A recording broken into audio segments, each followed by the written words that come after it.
Welcome to Under the Covers. I am your host, Siren, and tonight I am your guide through the depths of the darkness. Pour yourself a drink, do some gardening, and curl up under the covers as we surrender into the abyss.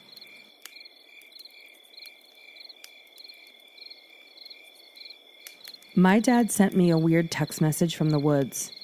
I can't wait to go back. First off, I'm a city kid. I don't know anything about land navigation or wilderness survival, and prior to that terrible day, the biggest forest I'd ever walked through was the park downtown. Things would have stayed that way, too, if it wasn't for the weird text I'd gotten from my father right before I left work. I am lost. Come find me.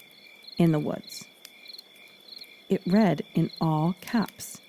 It was odd. My father was a university professor, and his texts were usually eye-rollingly long and grammatically perfect. But this... The message had come with a location pin, a single red dot surrounded by green. Zooming out, I saw that my father was in the middle of something called the Elijah Corvis Woods, a massive privately run nature preserve a few hours outside the city. There weren't any trails close to my father's location, and the nearest road seemed to be a long walk away. I wrote him back with a single question mark, but the message was left unread. I called twice, but he didn't pick up. I was irritated, but more than that, I was worried. My father, Dr. Ralph Stearns, had always been pretty intense about his interests, but lately it had been one obsession after another. Ever since my mom had left him a few months earlier, he'd been going down some strange rabbit holes, hoping for a way to radically change his life. I had no idea he could have been doing out there. Hiking? A meditation retreat? Maybe even something more dangerous like searching for psychedelic mushrooms? With a groan, I put the coordinates he'd sent me into my Maps app and stomped out into the slush-covered office parking lot. In my blue polo shirt, khaki pants, and sneakers, I wasn't exactly prepared for a winter hike. My puffer jacket didn't do much to keep that cold away, and I had to blow on my hands to keep them warm while I started my car. The check engine light was on again, but there wasn't time to do anything about that. Like usual, it was nothing. Probably, I guess. I tried to ignore it and keep my mind on what I needed to do. Find my father, fix whatever he'd gotten himself into, and have a long talk with the old man about the dangers of getting too deep into your obsessions. At each stoplight, I pulled out my phone to look up information about Elijah Corvis Woods. There wasn't much to be found. The website of the private foundation that managed it looked something out of the early 90s. It featured bright tie-dye colors, the name of the preserve, and a blurry photo of some of the trees. There was a few blog posts written by people who had visited, but they all felt a little unhinged. The posts began normally, describing the entire route that the author took and what the forest looked like or motives for their journey. Most of the bloggers seemed to be into New Age stuff or alternative spirituality, and they were visiting the Elijah Corvis Woods to connect with nature or receive healing energy. I had nothing against any of that, but the more I read, the more sinister these posts began to seem. The pattern was always the same. First, the sentences started to become incoherent. Next, the words spaced themselves out strangely, appearing in all caps like some bizarre, creepy poem. Deep roots. Hunger. For home. Read one. The branches. Stretched and broken. No eyes in the forest. Read another. A grotesque image of a person's toes transforming into bloody roots and digging themselves into the ground flashed through my mind, and I realized why the posts were bothering me so much. They were just like my father's text message. Equally unsettling was the fact that none of the blogs had been updated. The entry about the Elijah Corvis Woods was always the last post. Looking back, there were other details I should have noticed. details that seemed minor at the time, but that would later take on a great and terrible importance. The most telling was that none of the authors of the 3 or 4 blogs I remember reading seemed to be able to give the exact size of the nature preserve that they were visiting. Some claimed it was just a small park, while other authors made it sound like they had been backpacking there for days.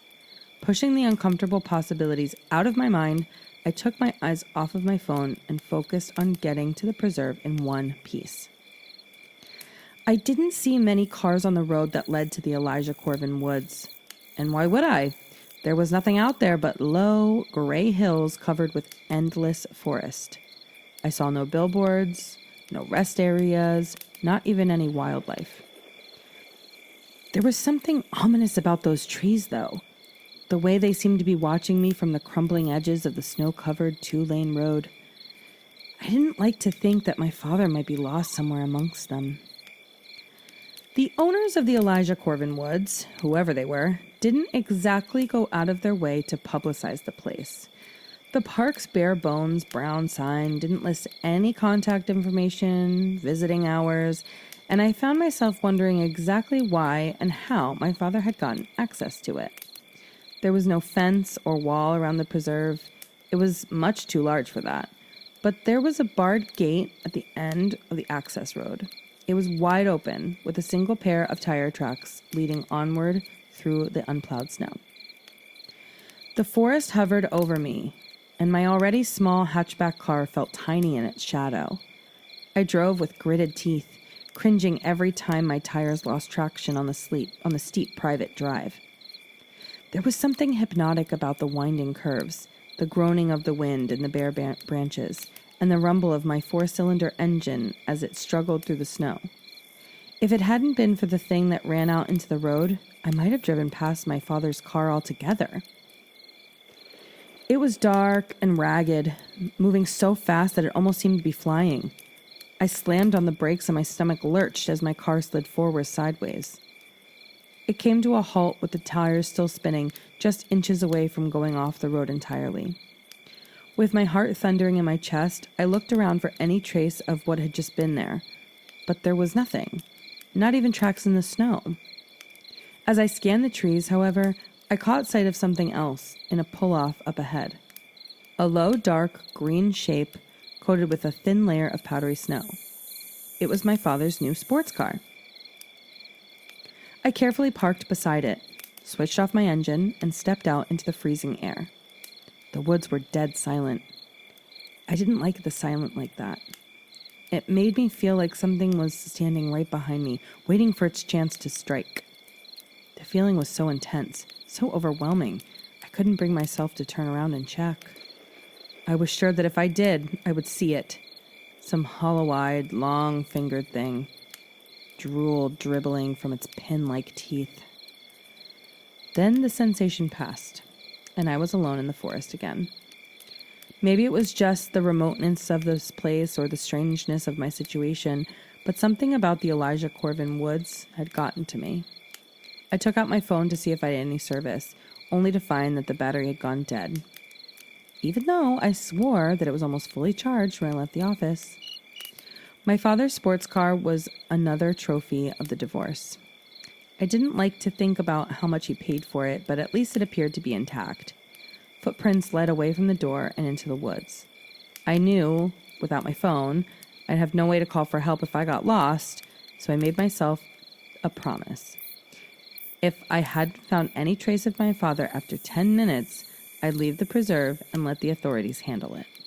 I would stick to the trail and keep the road in sight at all times. There wasn't much of a trail. If it hadn't been for footprints, I wouldn't have any idea where the path lay. Something was off about my father's tracks, too.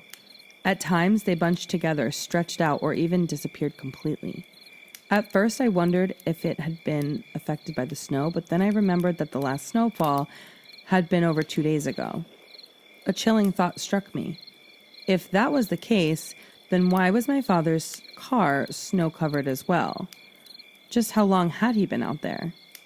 I felt a sudden, burning need to look back, to confirm that my memory was correct. When I did, I saw nothing but more forest. It should have been impossible. I had only been walking for a few minutes. The road had been right behind me the whole time, clearly visible through the branches. Until it wasn't. Now, no matter which way I looked, I saw the same thing.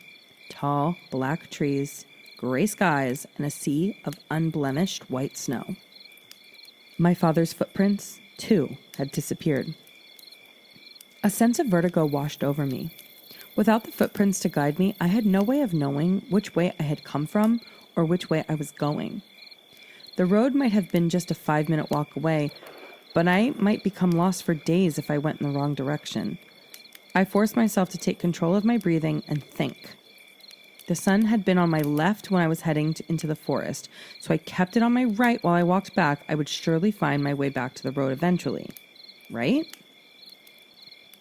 Half an hour later, however, I had only succeeded in going deeper into the Elijah Corvis woods. Those ancient trees looked even more sinister in the gloomy night of the setting sun, and I shivered in my own cheap puffer jacket. It had been just fine when waiting to get into a club on a chilly night downtown, but out here, in the true dead of the winter, it was almost useless. A burst of color flashed on the edge of my vision. Something red hung from a dead stump just a few feet ahead. With a sinking feeling in my stomach, I approached it. My father's winter coat. I would have recognized that faded, stained old thing anywhere. I had teased him so many times about it, trying to convince him to get a new one. But it was below freezing out there. Why would he have taken it off his coat? The hair on the back of my neck stood up. Out of the corner of my eye, I saw something peering at me from behind a tree about 10 feet away. I thought I caught a glimpse of wide, insane eyes and a gritting mouthful of teeth. But by the time I turned around completely, whatever it was had gone. Had I just imagined it? I shook my head and told myself to keep moving. I wanted to call out to my father, but it seemed like a bad idea to break the silence. A dangerous idea. Richard! The voice that had spoken my name was so close that I could feel its rotten breath on my cheek. I cried out and swung instinctively, but my fist passed through empty air. So far, I had been able to blame my unsettling experience on being a nervous city kid with an overly active imagination. But no more. This was something very, very wrong in the Elijah Corvis woods. I started to run. I knew it was a bad idea to move too quickly while lost in the wilderness, but I had to get away from that ragged coat and that awful whispering voice. The sky overhead grew darker. I kept snagging my clothes on branches and stumbling over roots. I had the strangest sensation that the forest was grabbing for me, trying to root me into the place until I was as dead and hollow as the stump where I'd found my father's jacket. I tried to push that disturbing thought out of my mind, but there was no denying it. The trees were so close together that I thought I heard the sap flowing beneath their bark. The cold air was thick, with the reek of dead leaves and rot. Just when I thought I couldn't take it for another minute, a clearing opened ahead of me, beneath the wide open sky, almost like it was meant for me. I gave a shout and ran out into the field of barren snow. If I hadn't tripped over the hiking boot, I would never have known it was there. Like the jacket, it had been my father's. Its twin lay just a few feet ahead. The thought of my old man out there somewhere barefoot, uncovered and alone, sent a shiver up my spine. I was halfway across the clearing before I realized that it wasn't a field at all. I was in the middle of a small, frozen pond. The ice groaned beneath my feet as I walked, and I already knew what would happen if it would give way.